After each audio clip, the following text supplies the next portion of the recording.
Rudyard Kipling India में जन्मे हुए एक राइटर हैं जो कि इंग्लिश राइटर हैं। बॉम्बे में इनका जन्म हुआ 1865 में और 1936 में इनकी डेथ हुई थी at the age of 70 years. और इनको ना नोबेल प्राइज़ मिला हुआ है 1907 में। और जो इनको नोबेल प्राइज़ मिला हुआ है इसमें ख़ास बात यह है कि ये फर्स्ट ब्रिटिश राइटर थे जिन्होंने नोबेल प्राइज़ रिसीव किया था इस time.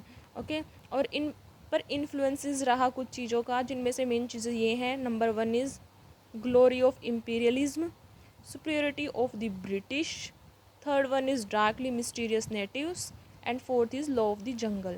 law of the jungle, the jungle book लिखी है इन्होंने, the jungle book 1, the jungle book 2। उसमें हमें यह इन्फ्लुएंस साफ साफ देखने को मिलता है। और ये इंडिया में जन्मे गए, पर इनकी जो एजुकेशन है वो इंग्लैंड में हुई थी। 1882 में ये वापस इंडिया आए और 1889 को ये इंग्लैंड वापस चले गए। मीन्स 1882 से लेकर 1889 तक यह इंडिया में रहे। और इनके जो करियर की शुरुआत है, पहले तो ये जर्नलिस्ट रहे और उसके बाद इनकी जो मेन शुरुआत मानी जाती है वह थी डिपार्टमेंटल ड्यूटीज़ से। इससे इन्हें थोड़ा सा इनका नाम हुआ। उसके बाद इन्होंने लिखी Plain Tales from the Hills and Soldiers 3 1888 में, और इसने इन्हें एक पहचान दी थी। मीन्स इनसे यह जाने जाने लगे। 1892 में बराक फ्रॉम द बैलेट्स, इससे इन्हें इंग्लैंड में रिकॉग्निशन मिली। और इसके साथ ही जब यह पब्लिश हुआ था इसके साथ ही इन्हें पहचान मिली। और 1892 में ये शादी करते हैं। 1892 में इनकी शादी होती है कैरोलिन बैलिस्टर से।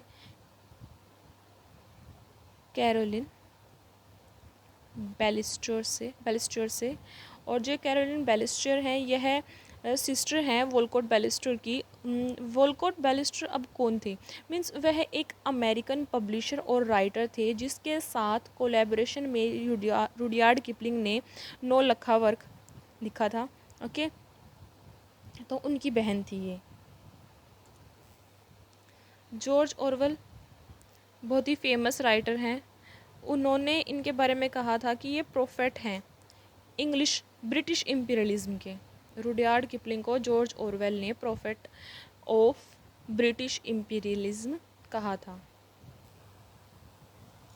इनके ना कुछ वर्क्स हैं जिनकी वजह से ना ये बहुत फेमस हो गए थे, इतने ज़्यादा कि जो लोग हैं वो ये डिमांड करने लग गए थे कि रुडयार्ड किपलिंग को पोएट लॉरेट बना दिया जाए। जैसे लॉर्ड रॉबर्ट्स एक ग्रेट सोल्जर हैं।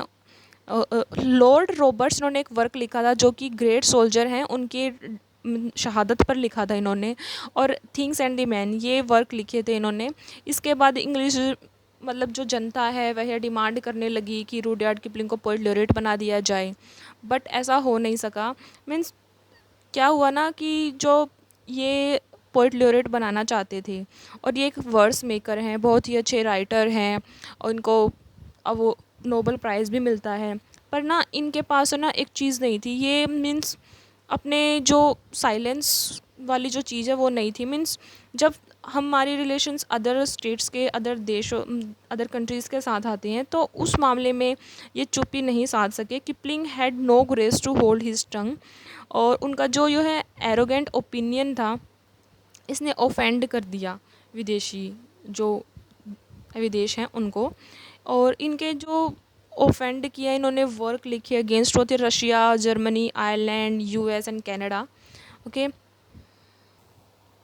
इन्होंने अपने जो वर्क्स थे जिनसे ऑफेंड किया वो ये थे, रशिया को किया ट्रूस ऑफ द बियर से, जर्मनी को द रोअर से, द आयरलैंड को किया the ballad of red earl, and US को एन अमेरिकन, एंड कनाडा को a servant when he rent.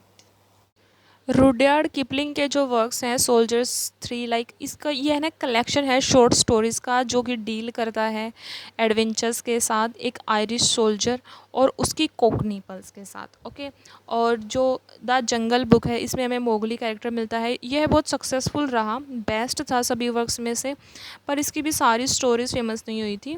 और मोगली वाला कैरेक्टर था जो उसकी स्टोरीज़ थी वो बेस्ट रही थी इसमें। और इसके साथ ही जो स्टोरी है किम, इसने में एक्सपीरियंसेस बताए गए हैं एक लड़के के जो घूमता है इंडिया में with a Holi man. Okay. और जो कैप्टन करेजियस है, इसकी जो स्टोरी है वह डील करती है एक बिगड़े हुए लड़के के साथ। ओके। कि वह जो बिगड़ा हुआ लड़का है उसकी स्टोरी है इसमें कैप्टन करेजियस में।